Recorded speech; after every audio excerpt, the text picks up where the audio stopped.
Captain Sarah Viper Rodriguez had heard the whispers before she even stepped foot in the briefing room at Bagram Air Base. The Navy SEALs were requesting close air support for a rescue mission deep in the Hindu Kush mountains of Afghanistan, but they had made one thing crystal clear.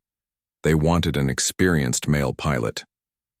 Not some rookie woman flying a flying tank through terrain that would challenge even the most seasoned aviators.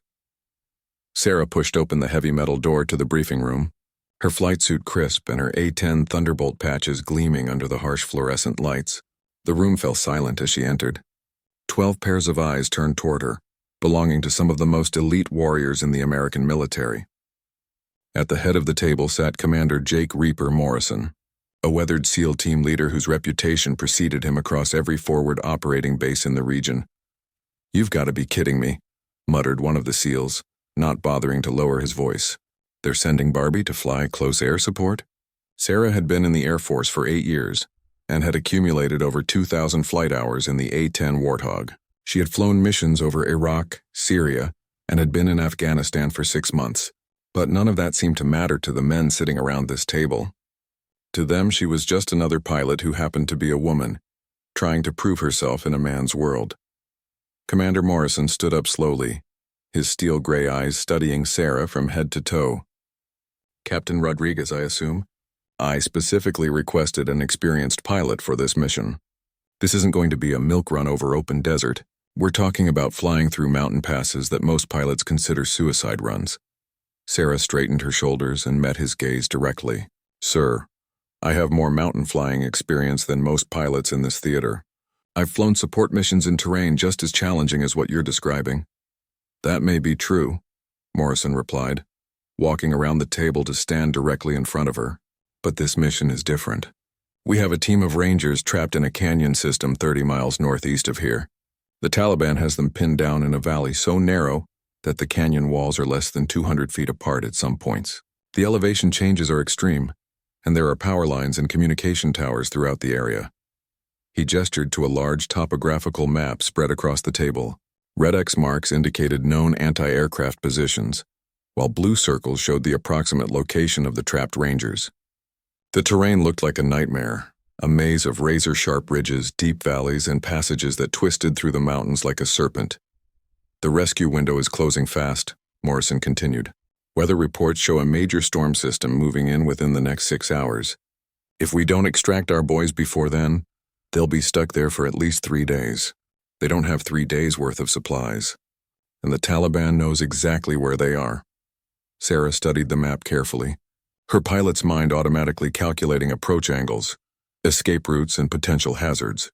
The mission was indeed dangerous, probably one of the most challenging close air support scenarios she had ever seen. But that's exactly why she knew she was the right pilot for the job. "Sir, with respect, the A-10 was designed for exactly this type of mission," she said, pointing to various features on the map. "We can fly low and slow. We can maneuver in tight spaces that other aircraft can't handle. And our titanium bathtub can take hits from small arms fire that would bring down other planes." One of the younger SEALs, barely out of his 20s, laughed dismissively. "Lady, do you have any idea what you're talking about? This isn't some video game. One wrong move in those canyons and you'll be spread across a mountainside like confetti." Sarah turned to face the young SEAL directly. "What's your name, sailor?" "Petty Officer Marcus Webb, ma'am." "Well, Petty Officer Webb, I've been flying combat missions since before you probably finished high school. I didn't get to captain rank by playing it safe or flying easy missions. I got here by being better than the pilots sitting behind desks back home, regardless of what's between my legs." The room erupted in scattered chuckles and a few impressed nods. Even Commander Morrison cracked a slight smile before quickly returning to his serious expression. "Captain, I appreciate your confidence," Morrison said, "but confidence doesn't mean much if you're lying in pieces at the bottom of a canyon. We've already lost 2 helicopters trying to reach our boys. The terrain is simply too dangerous for most aircraft." "Then it's a good thing I'm not flying most aircraft," Sarah replied. "I'm flying an A-10 Thunderbolt II. There's a reason they call it the Warthog. It's ugly, it's tough, and it gets the job done when everything else fails." Morrison walked back to his position at the head of the table and leaned forward on his knuckles. "Captain Rodriguez, I'm going to be straight with you. My men's lives depend on the pilot we choose for this mission. I've seen too many good soldiers die because someone wasn't up to the task when it mattered most. This isn't about proving a point or breaking barriers. This is about bringing my Rangers home alive. I understand that completely, sir, Sarah responded, and that's exactly why you should choose me. Not because I'm trying to prove anything, but because I'm the best pilot available for this specific mission. Check my flight records, check my combat evaluations, check with any ground unit I've supported. They'll tell you the same thing. When the situation gets tough, you want Viper on your side. The room fell silent again as Morrison considered her words. The other SEALs exchanged glances, some nodding thoughtfully while others still looked skeptical. The tension in the air was thick enough to cut with a knife. Finally, Morrison spoke again. Captain, if I give you this mission and something goes wrong, if my Rangers die because you couldn't handle the pressure or the terrain, I'll hold you personally responsible. Sarah looked directly into his eyes without flinching. Sir, if I can't handle this mission, then no pilot can. And if that's the case, your Rangers are already dead. At least with me, they have a fighting chance. The commander studied her for what felt like an eternity, before finally nodding slowly. All right, Captain Rodriguez, you've got your mission. But understand this. My SEALs will be watching every move you make up there. One mistake and we're pulling you off this operation faster than you can blink. Understood, sir. I won't let you down.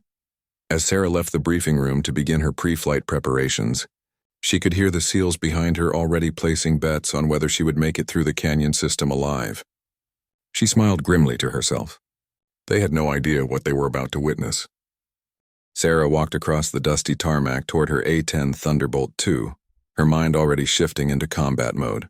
The afternoon sun beat down mercilessly on the metal aircraft, but she barely noticed the heat. Her crew chief, Staff Sergeant Mike "Wrench" Patterson, was already performing his final pre-flight inspection when she approached. Hey, Captain. Heard you're taking the hog into some nasty terrain today, Patterson called out as he checked the 30mm GAU-8 cannon mounted in the nose of the aircraft. The boys in maintenance made sure she's running sweet for you. Sarah nodded her appreciation.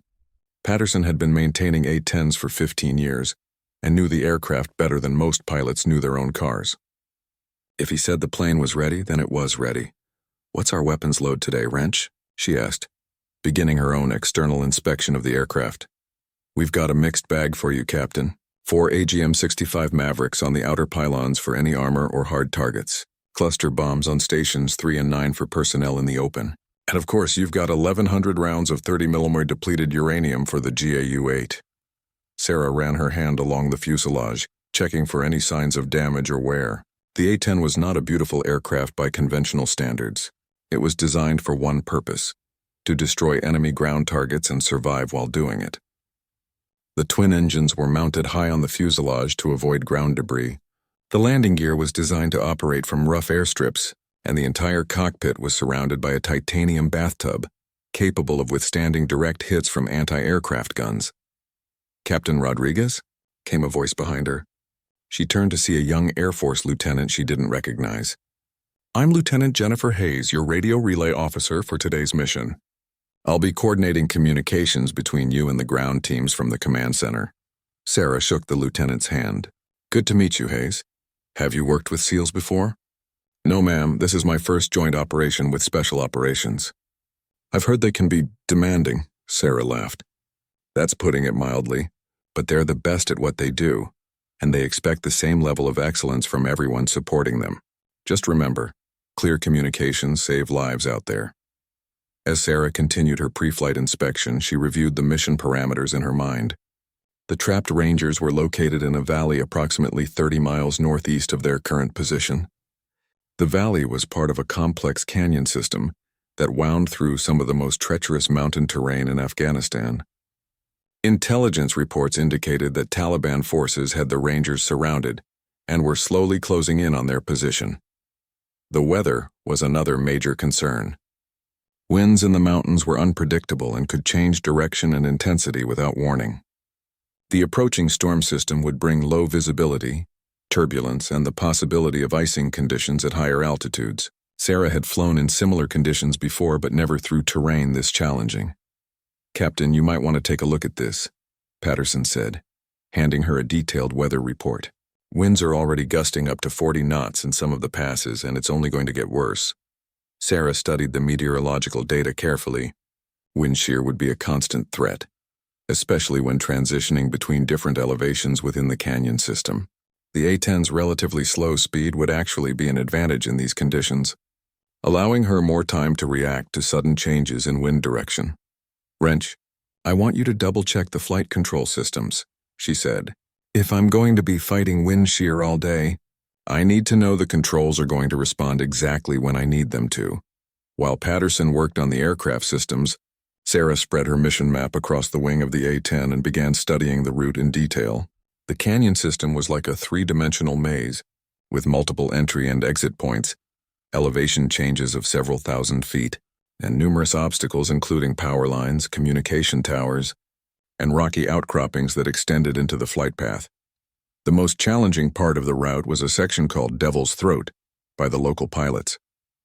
It was a narrow passage where the canyon walls closed to less than 200 feet apart, and the floor dropped nearly 1,500 feet in less than 2 miles.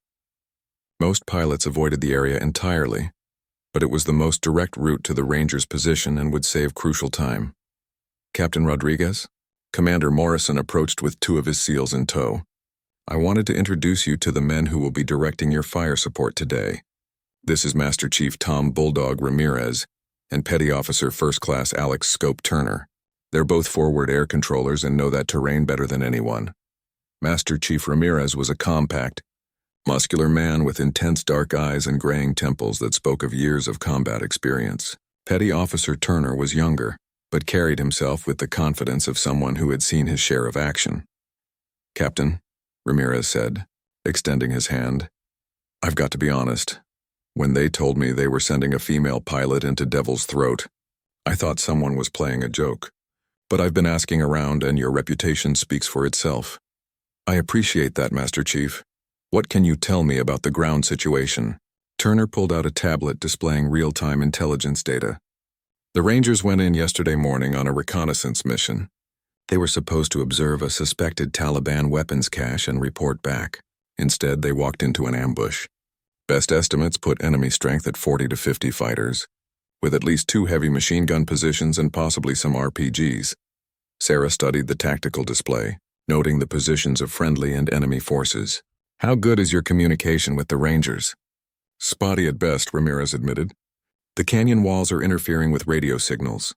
We're getting brief transmissions every 15 to 20 minutes, but we can't maintain constant contact." This was problematic. Close air support missions depended on clear, continuous communication between the pilot and ground forces. Without reliable radio contact, there was always the risk of friendly fire incidents or missing critical target information. "Master Chief, I need you to be my eyes and ears down there," Sarah said. "If communication with the Rangers is limited, I'll be depending on your team to help me identify targets and keep me clear of our own people." "You've got it, Captain. But I have to ask, are you really planning to take that bird through Devil's Throat? Because I've seen helicopter pilots with 20 years of mountain flying experience refuse to even consider that route." Sarah looked up from the map and met his gaze directly. "Master Chief, those Rangers are counting on us to get them out of there. If flying through Devil's Throat is the fastest way to reach them, then that's exactly what I'm going to do." Turner looked skeptical. "Captain, with respect, the canyon walls in that section are almost vertical. There's no room for error. If you misjudge your approach by even a few feet, you'll hit rock." "Then I won't misjudge my approach," Sarah replied simply. Ramirez studied her for a moment before nodding slowly. "All right, Captain. You've got bigger cojones than most of the pilots I've worked with. But remember, heroics don't mean anything if you don't make it to the target area." "Understood, Master Chief. I didn't survive 8 years in the Air Force by taking unnecessary risks. I calculate every move, plan for contingencies, and never fly beyond my capabilities." As the SEALs walked away to finish their own preparations, Patterson approached with the final maintenance report. "She's ready to go, Captain. All systems green, weapons armed and checked, fuel tanks topped off. Just bring her back in one piece." Sarah climbed up the ladder into the A-10's cockpit and began strapping herself in. The familiar surroundings of switches, displays, and controls felt like a second home. She had spent thousands of hours in this type of aircraft, and every button and lever was positioned exactly where her hands expected to find them. As she ran through her pre-start checklist, Sarah allowed herself one moment to consider the magnitude of what she was about to attempt. Flying through Devil's Throat would be the most dangerous thing she had ever done in an aircraft. The margin for error was essentially zero, and the consequences of failure would be catastrophic. But somewhere in those mountains, American soldiers were counting on her to reach them. That was all the motivation she needed. The twin General Electric TF-34 engines of Sarah's A-10 Thunderbolt II roared to life with a deep, powerful rumble that vibrated through the entire aircraft. She completed her final cockpit checks, tested her radio communications one last time, and received clearance from the tower for immediate departure. Viper 17, you are cleared for takeoff. Good hunting out there, Captain, came the voice of the air traffic controller. There was something in his tone that suggested he knew exactly what kind of mission she was heading into. Roger, Tower. Viper 17 rolling, Sarah replied, advancing the throttles and releasing the brakes. The A-10 accelerated down the runway with surprising speed for such a heavily loaded aircraft. The additional weight of full weapons and maximum fuel made takeoff a bit longer than usual, but within moments, Sarah felt the main landing gear lift off the concrete, and the aircraft climbed steadily into the Afghan sky. Banking northeast toward the mountains, Sarah could see the towering peaks of the Hindu Kush range, rising like jagged teeth against the horizon. From this distance, they looked almost peaceful, their snow-capped summits gleaming in the afternoon sunlight. But she knew that appearance was deceiving. Those mountains had claimed the lives of countless pilots over the years, and today they would test every skill she had developed during her flying career. Viper 17, this is Reaper Base, came Commander Morrison's voice over the radio. We show you airborne and tracking toward the target area. Latest intelligence update indicates enemy activity is increasing around the Ranger's position. Time is critical. Copy that, Reaper Base. Viper 17 is en route. Estimated time to target area is 22 minutes. Sarah climbed to 8,000 feet as she approached the foothills, keeping a careful eye on her engine parameters and flight controls. The A-10 was performing flawlessly, but she knew that could change quickly in the turbulent mountain air. She switched her radio to the frequency being used by Master Chief Ramirez and his forward air control team. Bulldog, this is Viper 17. I'm approaching the outer mountain range. What's the latest on ground conditions? Viper 17, Bulldog. Weather is deteriorating faster than predicted. We're seeing wind gusts up to 50 knots in some areas, and visibility is starting to drop. The clock is definitely ticking. As if to emphasize his point, Sarah's aircraft suddenly lurched to the left as it encountered the first mountain wave turbulence. The A-10's rugged construction absorbed the shock easily, but it was a reminder that the atmosphere in these mountains could be as dangerous as any enemy anti-aircraft fire. She adjusted her course slightly to follow a valley that would lead toward the canyon system where the Rangers were trapped. The terrain below was becoming increasingly hostile. Rocky slopes covered with sparse vegetation, deep ravines that seemed to drop into darkness, and knife-edge ridges that could slice an aircraft in half if approached incorrectly. Viper 17, be advised we have reports of possible anti-aircraft activity in grid squares 4 to 7 and 5 to 8. Ramirez transmitted. Taliban fighters have been setting up positions throughout the area since yesterday. Sarah checked her map and noted the grid squares Ramirez had mentioned. They were along her planned route to the Ranger's position, which meant she would have to either find an alternate path or deal with the threat directly. Given the time constraints, fighting through seemed like the only viable option. The first canyon entrance appeared ahead, a dark slash in the mountainside that looked barely wide enough for her aircraft. Sarah reduced power and began a careful descent, constantly checking her airspeed and altitude. The A-10's thick wings provided excellent low-speed handling characteristics, but she would need every bit of that capability in the confined spaces ahead.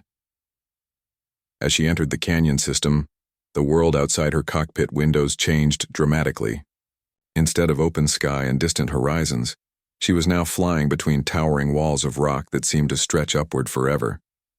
The canyon floor rushed past below at what felt like incredible speed, even though her airspeed indicator showed she was flying at only 200 knots. This is where it gets interesting, Sarah muttered to herself, beginning a series of turns to follow the canyon's winding path. The first few miles were challenging but manageable.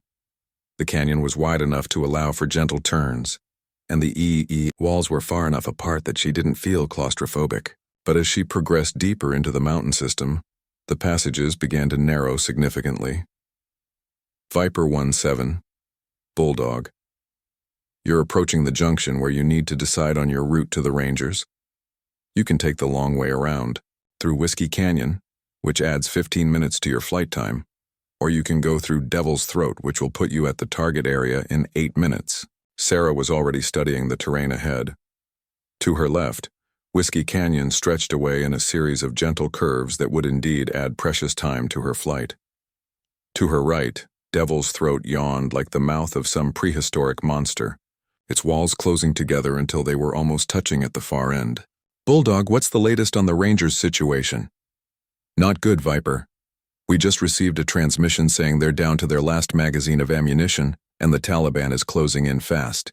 They need air support immediately, or they're not going to make it. The decision was made for her. Time was more important than safety at this point. Bulldog, Viper 17 is taking Devil's Throat. Advise all stations to clear the net for emergency traffic. There was a long pause before Ramirez responded. Roger that, Viper. Good luck in there. We'll be monitoring your progress. Sarah banked right and lined up with the entrance to Devil's Throat. From her current position, it looked like flying into a cave. The canyon walls rose nearly 3,000 feet on either side, and the passage itself was so narrow that she could see both walls simultaneously in her peripheral vision. She reduced power further and lowered her landing gear to provide additional drag and stability. The A-10's design allowed it to fly at surprisingly slow speeds without stalling, and she would need every bit of that capability to navigate the tight turns ahead. As she entered Devil's Throat, the sound of her engines echoed off the canyon walls, creating a thunderous roar that seemed to fill the entire space. The passage was even narrower than she had anticipated. At some points, her wingtips were less than 50 feet from the rocky walls on either side. The first turn was a gentle curve to the left, easily manageable at her current speed. But as she progressed further into the canyon, the turns became sharper and more frequent. Each maneuver required precise timing and control, as any overbank or excessive turn rate would result in the aircraft striking the canyon walls. Halfway through the passage, Sarah encountered the most challenging obstacle yet. The canyon made a sharp right turn while simultaneously dropping nearly 500 feet in elevation. It was like flying down a spiral staircase made of solid rock. She rolled the A-10 into a steep right turn while simultaneously pointing the nose down to follow the canyon floor. For a moment, she was flying with one wing pointing toward the sky and the other toward the rocky ground, threading the needle between walls that seemed close enough to touch. The aircraft responded beautifully to her control inputs, turning and descending in perfect harmony with the terrain. But Sarah knew she was operating at the very edge of what was possible in fixed-wing aircraft. Any pilot error, any mechanical failure, any sudden wind shear would be instantly fatal. As she rounded the final turn in Devil's Throat, Sarah could see daylight ahead where the canyon opened into the valley where the Rangers were trapped. She had made it through the most dangerous part of the flight, but the real mission was just beginning. Bulldog, Viper 17 is clear of Devil's Throat and approaching the target area. I need immediate target identification and friendly positions. Roger that, Viper. Outstanding flying. Nobody thought you could make it through there in one piece. But even as Ramirez congratulated her on the successful passage, Sarah could see tracer rounds arcing through the valley ahead. The battle for the Rangers' lives was about to begin, and her real test was still ahead. As Sarah emerged from Devil's Throat into the valley where the Rangers were trapped, she immediately saw the chaos unfolding below. Muzzle flashes winked from multiple positions along the rocky ridges, and streams of tracer ammunition crisscrossed the narrow valley floor like deadly fireworks. The Rangers had taken shelter behind a cluster of large boulders near the center of the valley. But Taliban fighters were advancing on their position from 3 different directions. Viper 17. This is Ranger 6, came a strained voice over the radio. We are danger close to being overrun. We need immediate fire support on multiple targets. Sarah quickly assessed the tactical situation, while keeping her A-10 in a tight orbit above the valley. The Ranger's position was marked by an infrared strobe that showed up clearly on her targeting systems. But identifying enemy positions among the rocky terrain would be more challenging.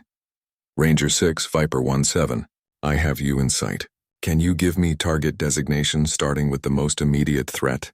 Viper, we have a heavy machine gun position on the ridge to our north, approximately 200 meters from our position. They're keeping us pinned down and preventing any movement. Sarah banked left to get a better view of the northern ridge. Through her binoculars, she could see the distinctive muzzle flash of a heavy weapon, probably a .50 caliber machine gun or similar. The position was well concealed among the rocks, but the repeated firing gave away its exact location. Bulldog, Viper 17.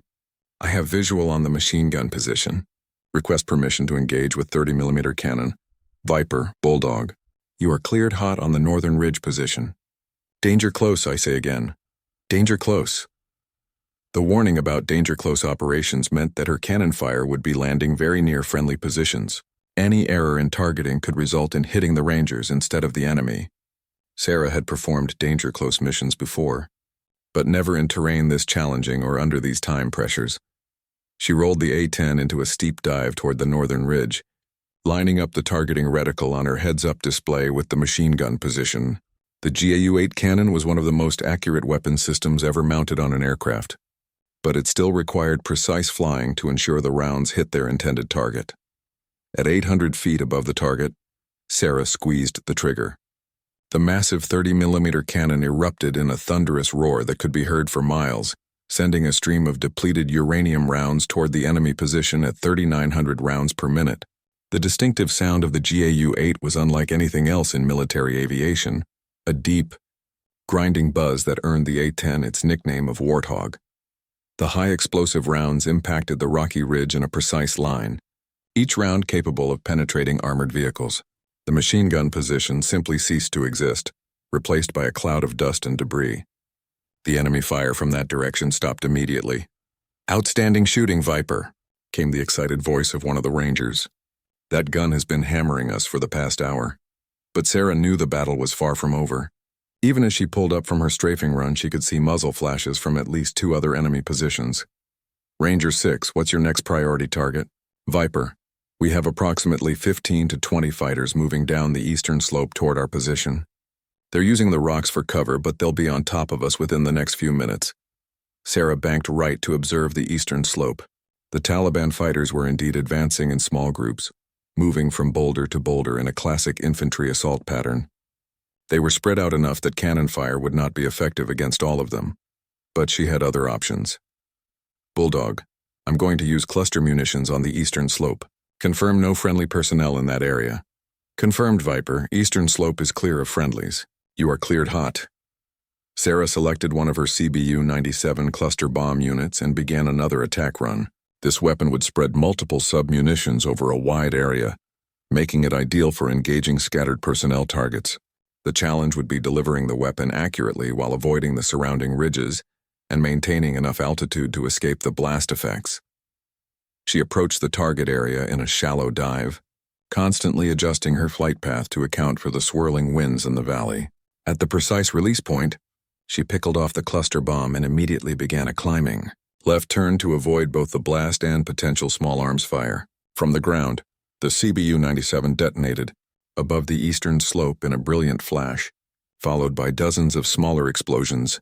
As the submunitions spread across the area where the Taliban fighters had been advancing, the coordinated assault on the Rangers' position was effectively broken up, buying them crucial time.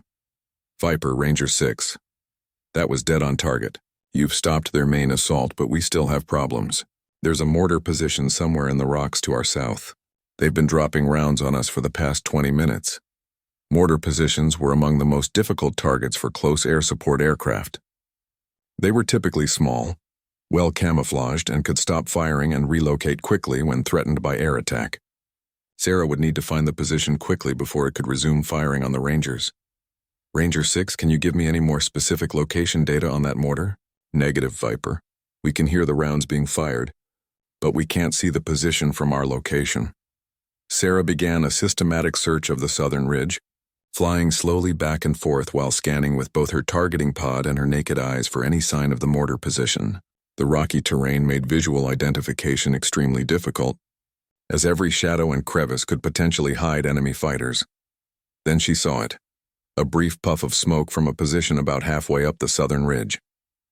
The mortar crew had just fired another round at the Rangers' position. "I have the mortar position in sight," Sarah announced over the radio, engaging with Maverick missile. The AGM-65 Maverick was a precision-guided missile designed for destroying point targets. Its imaging infrared seeker would lock onto the heat signature of the mortar position and guide the missile directly to the target. It was the perfect weapon for this situation. Sarah designated the target with her targeting pod and waited for the Maverick seeker to achieve lock-on. The distinctive tone in her headset indicated that the missile was ready to fire. She squeezed the trigger, and the Maverick dropped from its pylon before igniting its rocket motor and streaking toward the target. The missile impacted the mortar position with devastating effect, sending a plume of smoke and debris high into the air. Any Taliban fighters in that area were eliminated, and the threat to the Rangers from indirect fire was neutralized. Viper, Ranger 6. That was beautiful work.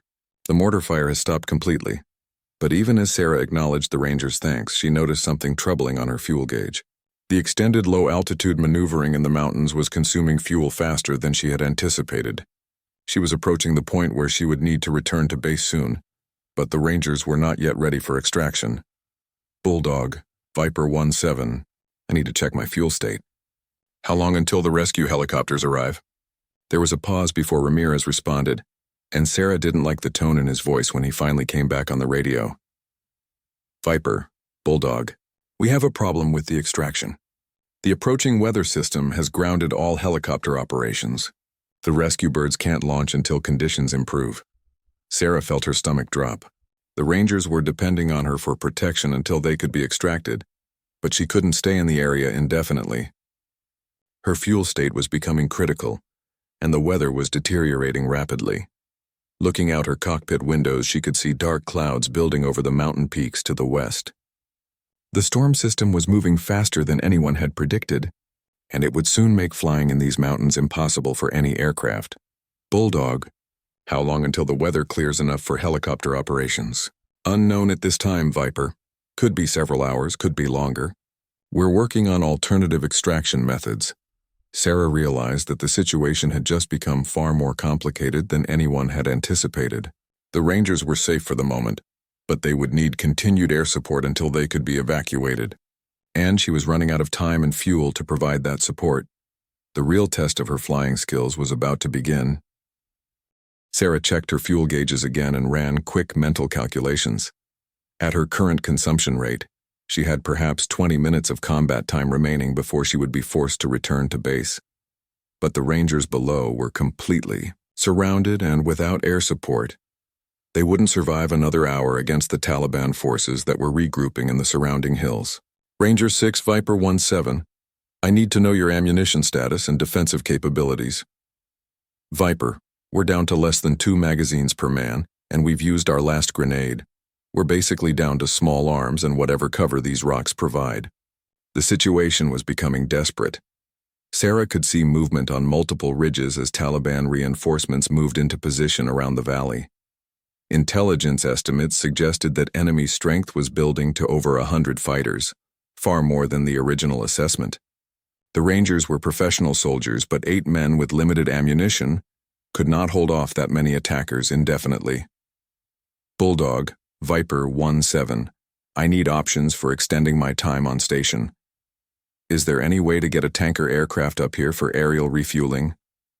"Negative, Viper. The weather conditions are too severe for tanker operations in mountainous terrain. You're on your own up there." Sarah made a decision that went against every rule in the flight manual.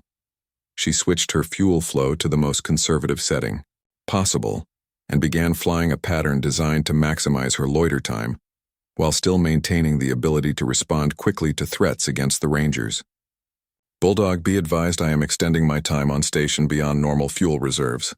I will remain in the area until either the Rangers are extracted or I reach minimum fuel for a safe return to base." There was a long pause before Commander Morrison's voice came over the radio. Viper 17, Reaper Actual. I cannot authorize you to violate fuel minimums. The risk of losing you and your aircraft is too great. Reaper Actual, Viper 17. With respect, sir, those Rangers are going to die without air support. I didn't come this far to abandon them now. Another pause, then Morrison's voice came back with grudging respect. Roger that, Viper. But understand that if you run out of fuel in these mountains, we can't get a rescue team to you either. Understood, sir. I'll take my chances. As Sarah continued her orbit above the valley, she watched Taliban fighters moving into position for what appeared to be a coordinated assault on the Rangers' position. She counted at least 40 fighters visible on the surrounding ridges, with more probably concealed among the rocks. Ranger 6, you've got major movement on all sides. Looks like they're preparing for a big push on your position. Copy that, Viper. We can see some of them from here. How much longer can you stay with us? Sarah looked at her fuel gauges again. The numbers were not encouraging. I've got maybe 15 minutes of combat time left, then I'll have to head home. Roger. We'll make those 15 minutes count. But even as Sarah spoke, she saw something that changed everything.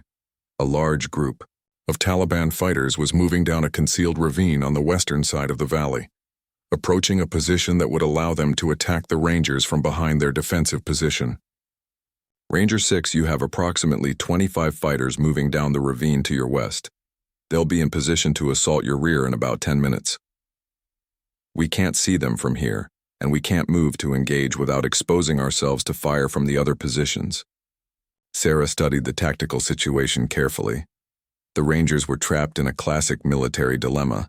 They were surrounded and couldn't move to deal with one threat without exposing themselves to others. Only air support could break up the enemy formations before they could coordinate their attack. She began another attack run, this time targeting the fighters in the western ravine with her remaining cluster bombs. The approach required flying through a narrow gap between two ridges while dealing with increasingly turbulent air from the approaching storm system. As she rolled in on target, her aircraft was suddenly hammered by a violent crosswind that pushed her off her intended flight path. Sarah fought to maintain control while still trying to line up her weapons on the target. The A-10 bucked and rolled in the turbulent air, making precise targeting extremely difficult. At the last possible moment, she managed to get the aircraft stabilized long enough to release her cluster bomb. The weapon detonated perfectly over the ravine, breaking up the Taliban assault force and eliminating the immediate threat to the Rangers' rear. But the violent maneuvering had cost her precious fuel, and her situation was becoming critical. Viper 17, Reaper Actual. You need to return to base immediately. Weather conditions are deteriorating rapidly, and you're running out of options for a safe recovery. Sarah knew Morrison was right, but she also knew that leaving now would mean certain death for the Rangers below. The Taliban forces were still regrouping for another assault, and without air support, the Rangers wouldn't survive. Reaper Actual. I'm staying until extraction is complete or until I have no choice but to return to base. As if to emphasize the deteriorating conditions, Sarah's aircraft was hit by another blast of turbulent air that nearly inverted the A-10. She fought to maintain control while continuing to search for targets among the rocky terrain below. Then she heard something over the radio that gave her hope. All stations, this is Dustoff 26. We have a flight of 2 Blackhawks inbound to the valley for emergency extraction. ETA 10 minutes. Sarah felt a surge of relief. The rescue helicopters had finally been cleared to launch despite the marginal weather conditions. If she could provide cover for just 10 more minutes, the Rangers would be saved. Dustoff 26, Viper 17. Be advised you're coming into a hot LZ. Enemy forces are positioned on multiple ridges around the valley. I'll provide covering fire during your approach. Roger, Viper. We're counting on you to keep the bad guys' heads down. But Sarah's fuel situation was now beyond critical. Her low fuel warning light was flashing, and she estimated that she had perhaps 5 minutes of flying time remaining before she would be forced to attempt an emergency landing somewhere in the hostile mountains. Looking down at the Rangers' position, she could see Taliban fighters beginning to mass for what appeared to be a final assault. They had observed the helicopter radio traffic and knew that their window for overwhelming the American position was rapidly closing. Sarah made one final decision. She would use her last remaining weapons and ammunition in one concentrated attack to break up the enemy assault, then attempt to reach an emergency landing site before her fuel ran out completely. Rolling into her final attack run, she armed her last Maverick missile and prepared to fire every remaining round of 30mm ammunition at the largest concentration of enemy fighters. It would be her last chance to save the Rangers, and she was determined to make it count. The A-10 dove toward the valley floor as tracer rounds began reaching up toward her aircraft from multiple positions. The Taliban fighters knew this was their last chance too, and they were throwing everything they had at her aircraft. Sarah pushed the A-10 into the steepest dive she had ever attempted in combat, pointing the aircraft's nose directly at the largest concentration of Taliban fighters she could see. Tracer rounds streaked past her cockpit windows as multiple enemy positions opened fire simultaneously, creating a deadly web of bullets that filled the narrow valley. The aircraft shuddered as several rounds found their mark, striking the armored fuselage with metallic impacts that Sarah could both hear and feel. But the A-10's titanium bathtub lived up to its reputation, protecting her from the small arms fire while she concentrated on her final attack. At 600 feet above the target, she fired her last AGM-65 Maverick missile at a cluster of fighters positioned behind a rocky outcropping. The missile streaked away from her aircraft and impacted with devastating effect, sending a plume of smoke and debris high into the air and eliminating at least 8 enemy fighters. But Sarah wasn't finished. Rolling the aircraft slightly to line up her cannon with another group of Taliban fighters, she squeezed the trigger and held it down, sending a continuous stream of 30mm depleted uranium rounds into the enemy positions. The distinctive buzzsaw sound of the Ju-8 cannon echoed off the valley walls as she walked her fire across multiple targets. Viper 1-7, Dustoff 2-6. We're 2 minutes out from the valley. How's it looking down there? Sarah pulled up from her strafing run and quickly assessed the tactical situation. Her attacks had been devastatingly effective, breaking up the coordinated Taliban assault and forcing the surviving fighters to seek cover among the rocks. But she had also expended all of her weapons, and her fuel situation was now beyond desperate. Dustoff 2-6. Enemy resistance has been significantly reduced, but there are still active shooters on the ridges. You'll be taking fire during your approach. Roger that, Viper. Can you provide suppressive fire during our extraction? Sarah looked at her ammunition counter, which showed zeros across the board. Her fuel gauge was flashing red, indicating that she had perhaps 2 minutes of flying time remaining before her engines would begin shutting down from fuel starvation. Dustoff. I'm Winchester on all weapons and critically low on fuel, but I can make some noise for you. What Sarah was proposing violated every safety regulation in military aviation. With no weapons and virtually no fuel, she was volunteering to continue providing close air support by using her aircraft itself as a psychological weapon against the enemy. Viper 1-7, Reaper Actual, you are ordered to return to base immediately. You've done enough. Negative, Reaper. Those helicopters need cover and I'm the only one who can provide it. Sarah could see the 2 UH-60 Blackhawks approaching the valley entrance, flying low and fast to minimize their exposure to enemy fire. The rescue was so close to success, but the remaining Taliban fighters were repositioning themselves to engage the helicopters during the most vulnerable part of the extraction process. Making a decision that would either save the Rangers or kill her, Sarah pushed the throttles forward and dove toward the largest group of enemy fighters she could see. With no weapons to fire, she flew directly over their position at less than 100 feet altitude, the roar of her twin engines creating a thunderous noise that echoed off the canyon walls. The psychological effect was immediate and dramatic. Taliban fighters who had been preparing to fire on the approaching helicopters instead dove for cover as the A-10 screamed over their heads.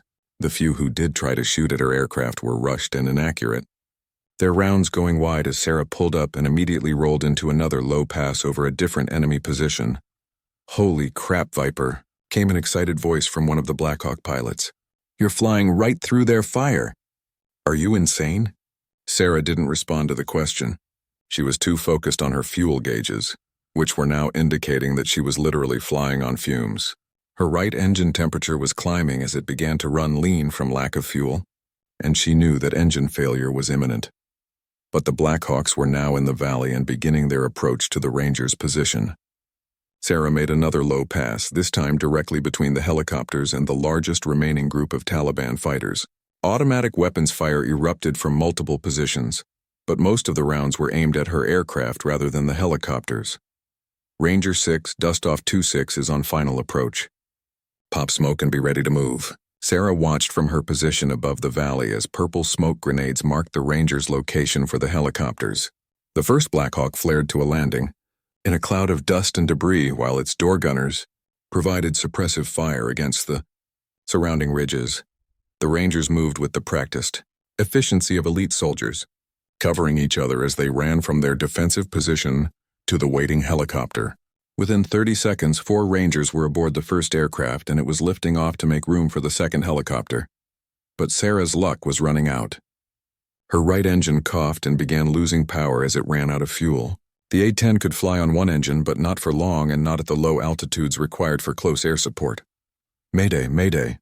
Viper 17 declaring an emergency. Right engine failure due to fuel starvation. I'm down to one engine and critically low on fuel. Viper 17 Reaper actual. There's an emergency landing strip approximately 15 miles southeast of your position. Can you make it there? Sarah quickly calculated distances and fuel consumption. 15 miles on one engine while climbing out of the mountains was asking a lot from an aircraft that was already operating beyond its limits. I'll try, Reaper, but I need the second helicopter to complete the extraction first. Below her, the second Black Hawk was approaching the Ranger's position. But as it flared to land, a burst of machine gun fire erupted from a concealed position on the northern ridge. Sarah could see the tracer rounds converging on the helicopter as the pilot fought to maintain control. Without hesitation, she pushed her failing aircraft into one final dive toward the machine gun position. With no weapons and only one functioning engine, she was essentially turning her A-10 into a guided missile to eliminate the threat to the helicopter. At the last possible moment, she pulled up from the dive, passing directly over the enemy position at less than 50 feet altitude. The massive turbulence from her aircraft's passage, combined with the psychological shock of having an A-10 appear directly overhead, was enough to disrupt the machine gun fire long enough for the helicopter to complete its landing. The remaining 4 Rangers sprinted to the second Black Hawk and were aboard within seconds. Both helicopters lifted off and began their escape from the valley, their mission complete. But Sarah's aircraft was now in serious trouble. Her left engine was beginning to surge as it too started to run out of fuel, and she was still surrounded by mountains that stretched for miles in every direction. Dustoff 26, Viper 17, Rangers are safely extracted. I'm declaring an emergency and attempting to reach the emergency strip. Roger, Viper, outstanding work today. You saved a lot of lives. As Sarah turned southeast toward the emergency landing strip, she realized that her own survival was now very much in doubt. She was flying a heavily damaged aircraft on failing engines through some of the most dangerous terrain in the world, with virtually no fuel remaining. But 8 American soldiers were alive because of her actions today. Whatever happened next, she had accomplished her mission. Sarah's left engine coughed and sputtered as she struggled to maintain altitude while navigating through the mountain passes toward the emergency landing strip. The fuel gauges showed empty across the board, and she knew that complete engine failure was only minutes away. The A-10 was designed to survive battle damage and keep flying, but it couldn't run without fuel. Mayday, mayday, Viper 17.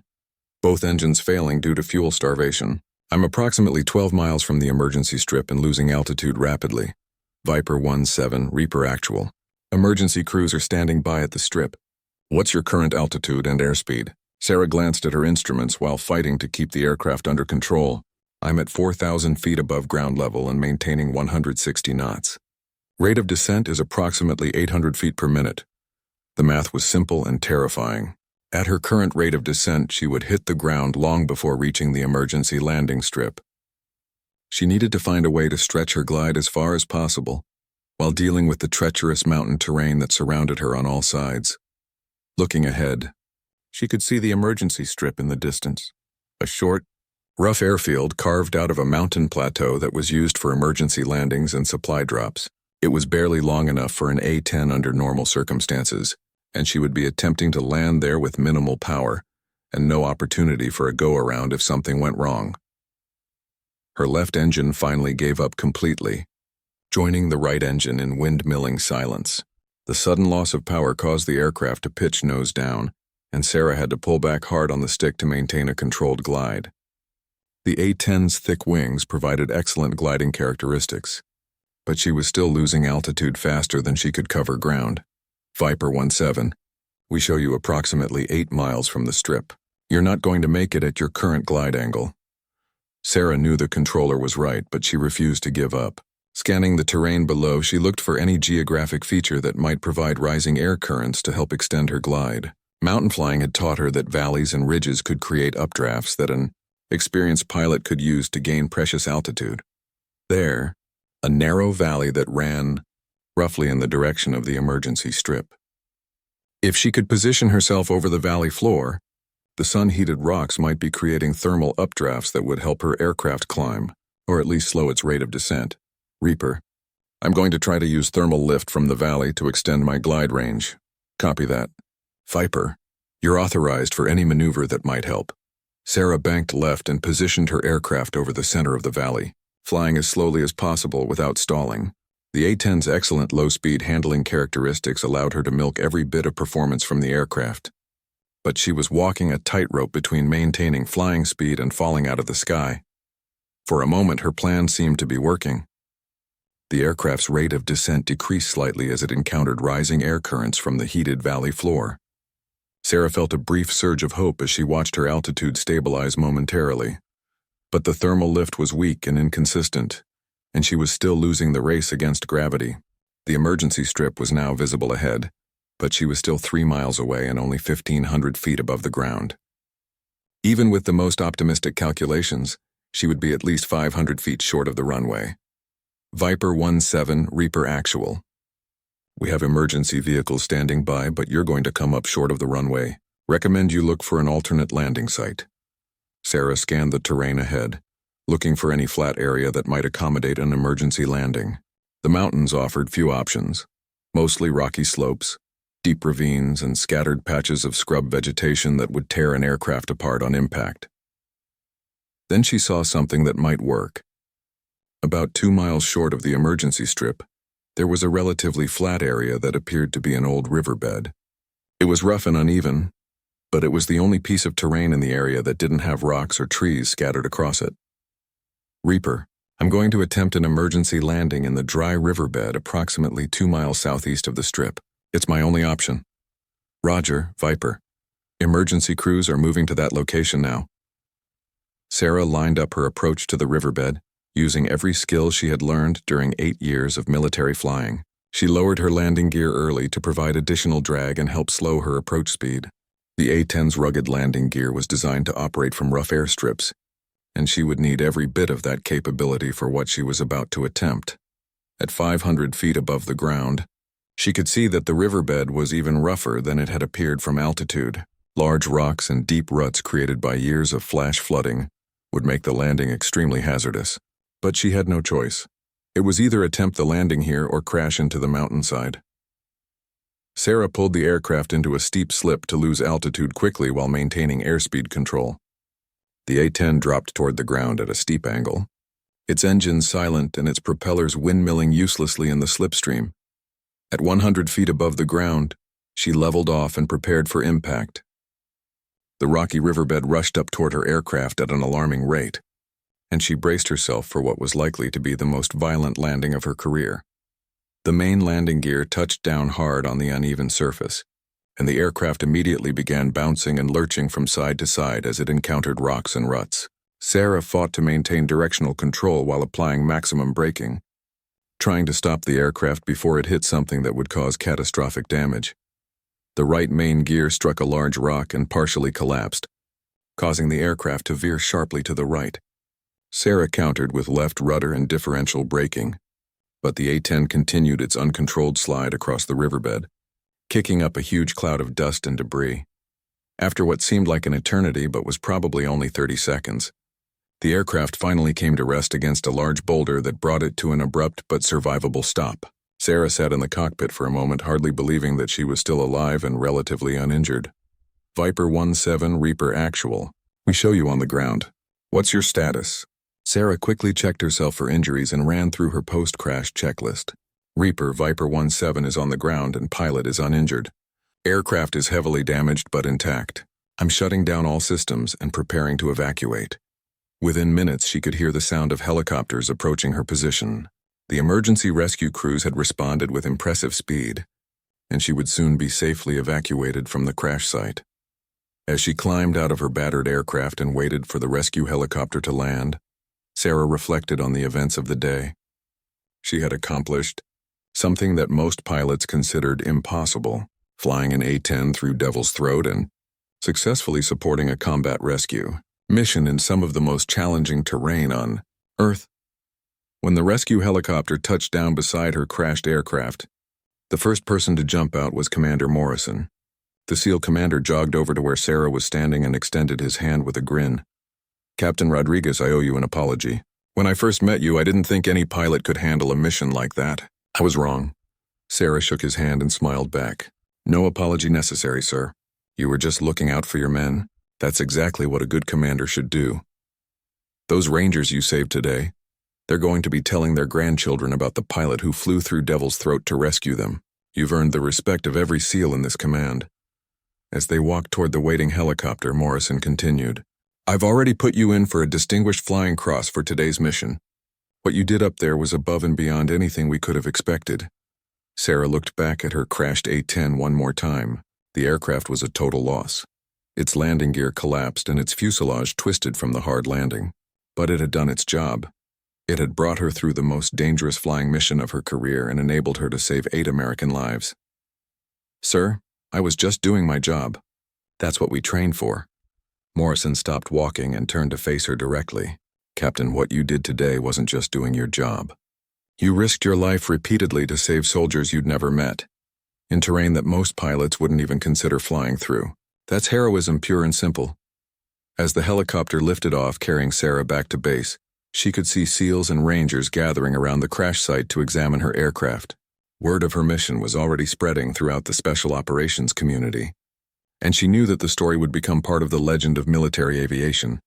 The SEALs who had said no pilot would dare fly through Devil's Throat had been proven wrong. Sometimes, when lives were on the line and everything seemed impossible, the right pilot with the right aircraft could accomplish the unthinkable.